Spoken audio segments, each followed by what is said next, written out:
సమస్యలు మీకు చెప్పిన అర్థం కావాలండి. నాన్నగారు సర్పంచ్ అయి 4 సంవత్సరాలైనా మన గ్రామంలో అన్ని సమస్యలు కలిగి మిగిలిపోయాయి. ఏమిటా సమస్యలు?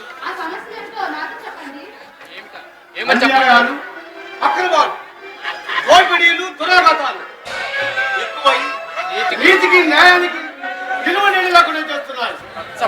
రచ్చబండకుండా బట్టలయ్యేలాగా ధర్మదేవత కళ్ళుని కూడా చూడండి పుట్టినైపోతుంది. రచ్చబండకుండా బట్టలు కాకూడదు. ధర్మదేవత కంటే కన్నీరు పెట్టకూడదు. అడుపు కాలికి అమ్మాని అడుగు మీద కొట్టింది అమ్మాని చూసించడం అడుగుకి ప్రతిస్పందన కాపాడు. అంటే న్యాయం కోసం ధర్మం కోసం ప్రయత్నించినందుకు ఈ పబ్లిక్లను కొండాగా రౌడీగా బిరుదులు పొందాడు. చివరకు నా విద్య, నా విజ్ఞానము, నా సమర్థత ఎందుకు కూడా పాపడిపోయాయి.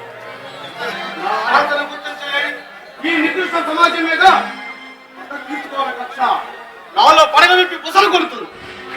అందుకని ధర్మాన్ని నిలబెట్టే ధర్మదేవతను 4 పాదాలపై నడిపించు ధర్మ సంస్థాపనార్థాయ సంభవాన్ని విజయకి అన్నారు. ఉడుకు రక్తంతో యువకులంతా ఆ ధర్మ సంస్థాపనార్థం కోసం చివరికి నా ప్రాణాన్ని కూడా భరతమాత ఒడిలో వదలడానికి సిద్ధంగా ఉన్నాను.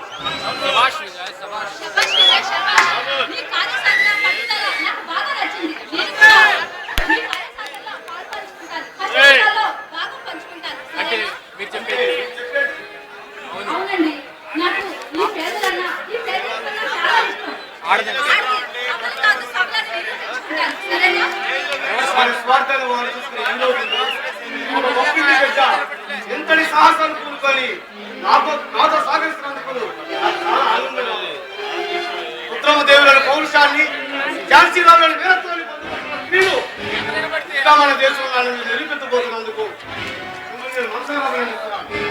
ఆశాకరంగా వచ్చాక